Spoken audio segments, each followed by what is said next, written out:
This lesson focuses on how to solve basic empirical formulas.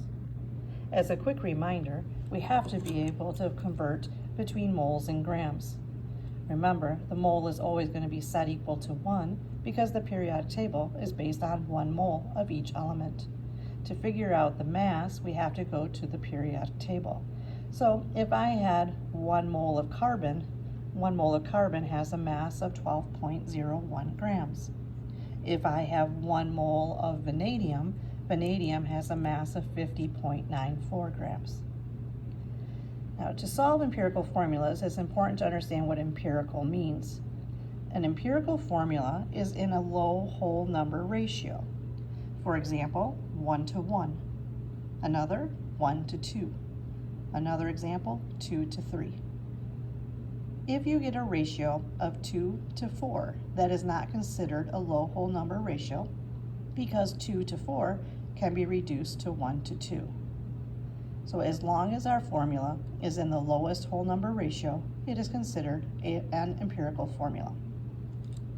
There are 3 basic steps that we're going to use to solve empirical formulas.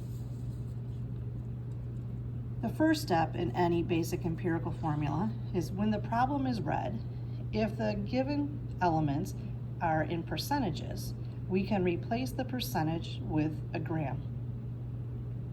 If the problem is already given to you in grams, you just move to step 2. Step 2 then says, convert the mass of each element to its respective mole.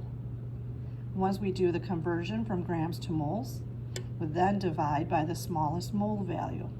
When we divide by the smallest mole value, our goal is to have a low whole number ratio. Here is an example of a basic empirical formula problem.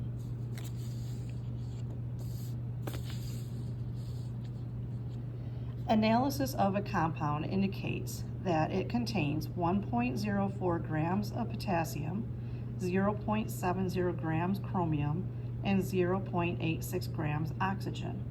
Find its empirical formula.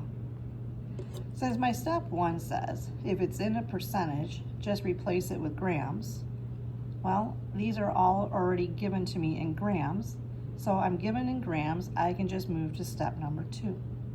So I must convert my 1.04 grams of K, 0.70 grams of chromium, and 0.860 grams of oxygen to moles. We know, going from grams to moles, it is a one-step problem. So since I have the gram here, I have to put gram in the denominator so the grams cancel, and I'm going to mole, so it's going to be in the numerator. Now remember, the mole is always set equal to 1. So I put the 1 with the mole, and my mass is found from the periodic table, so I find potassium, and it has a mass of 39.10 grams. I do the same thing for chromium. I look up chromium's mass, it is 52 grams, and I look up oxygen, which is 16.00 grams. I use my calculator. I take 1.04 and I divide it by 39.10. Now, generally, we've been focusing so much on significant figures. For empirical formula problems, let's ignore the rules of sig figs and let's take our answers out to maybe 4 or 5 decimal places. If you take your answers out a little bit further on these problems, you have less room for error. So I do my math for each of these. And when I do my conversion, I get these 3 mole values. Now the last step is divide by the smallest mole value. So the smallest mole value here is 0.013465 moles of chromium. So I'm going to divide each of these by the smallest mole value. I'll use my calculator and I get a ratio of 2 to 1 to 4. 2 to 1 to 4 is a low whole number ratio. This is an empirical formula. Now I get to write the actual chemical formula, and I write it in the order that I was given. I was given K, Cr, and then O.